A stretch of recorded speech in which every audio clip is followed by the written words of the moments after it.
ये देश एक अल्पसंख्यक व्यक्ति को 2 बार राष्ट्रपति बनाता है और जब उपराष्ट्रपति पद से उनका कार्यभार समाप्त होता है तब वो अपने एक बयान में कहते हैं कि देश में मुस्लिमों को डर लगता है।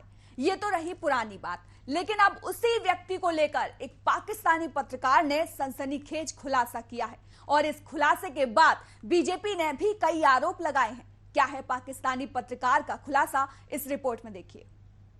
पाकिस्तान पत्रकार का सनसनीखेज खुलासा। प्रश्नों के चक्रव्यूह में पूर्व उपराष्ट्रपति। क्या हामिद अंसारी भारत की जासूसी करवाते थे?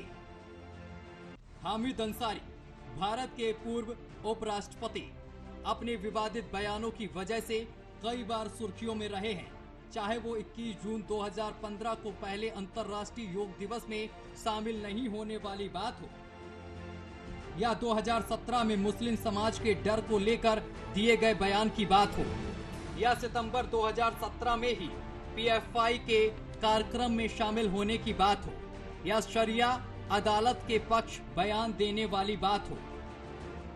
इन प्रश्नों के चक्रव्यूह में वो हमेशा घिरते रहे हैं। इस बीच एक पाकिस्तानी पत्रकार के खुलासे ने एक बार फिर हामिद अंसारी को सवालों के घेरे में डाल दिया है। पाकिस्तान के वरिष्ठ पत्रकार नुसरत मिर्जा ने अपनी भारत यात्रा के दौरान सूचनाएं जमा करने और उन्हें पाक खुफिया एजेंसी को सौंपने का चौंकाने वाला दावा किया है। एक ऑनलाइन इंटरव्यू में आया उनका ये दावा और भी सनसनीखेज हो जाता है, क्योंकि उन्होंने भारत के उपराष्ट्रपति हामिद अंसारी के न्योते पर इन यात्राओं का हवाला दिया है। नुसरत के मुताबिक वो हामिद अंसारी के निमंत्रण पर 5 बार भारत आए और यहां आकर भारत के कई महत्वपूर्ण मसलों की जानकारी पाकिस्तानी खुफिया एजेंसी को दी। ये जानकारी हामिद अंसारी ने ही उपलब्ध कराई थी। हालांकि हामिद अंसारी ने इन दावों को खारिज कर दिया है, लेकिन बीजेपी लगातार हामिद अंसारी को घेरते हुए कांग्रेस से सवाल पूछ रही है।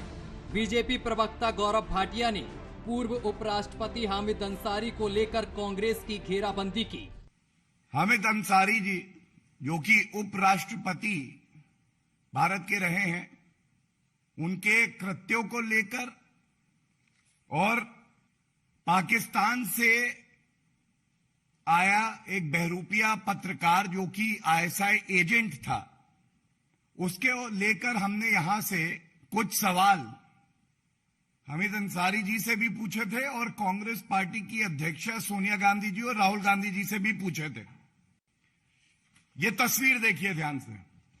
इस तस्वीर में ऊपर लिखा है सेकेंड इंटरनेशनल कॉन्फ्रेंस, उसके नीचे शीर्षक है टेररिज्म नेशनल एंड इंटरनेशनल,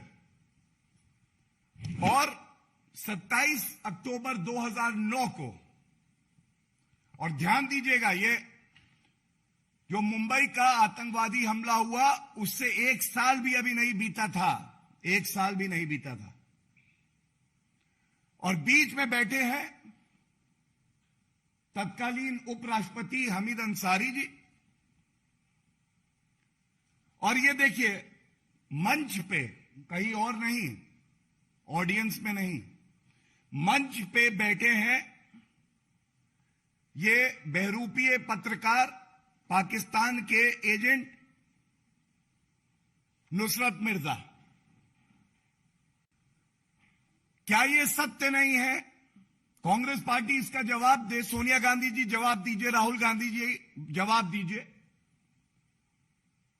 कि इस तरह का कोई भी कार्यक्रम अगर उसका आयोजन होता है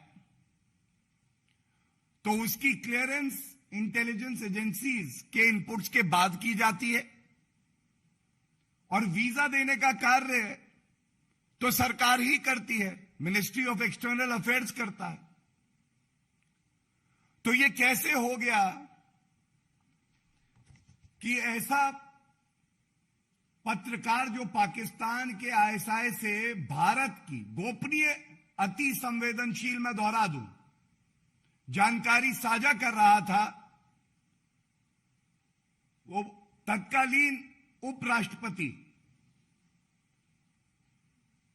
हामिद अंसारी जी के साथ बैठा हुआ है। उधर सुप्रीम कोर्ट के बार एसोसिएशन के अध्यक्ष आदिश अग्रवाल के सनसनीखेज खुलासे से हामिद अंसारी और कांग्रेस को बैकफुट पर धकेल दिया है। उन्होंने कहा है कि 2010 में उनके आयोजन national conference of jurist of international terrorism में भाग लेने के लिए पाकिस्तानी पत्रकार नुसरत मिर्जा को आमंत्रण भेजने के लिए तत्कालीन उपराष्ट्रपति हामिद अंसारी ने अपने कार्यालय स्टाफ से फोन कराया था। कब कब विवादों में रहे हामिद अंसारी। 21 जून 2015 को पहले अंतर्राष्ट्रीय योग दिवस में नहीं हुए शामिल। 2017 में हामिद अंसारी का बयान, मुसलमानों को भारत में लगता है डर।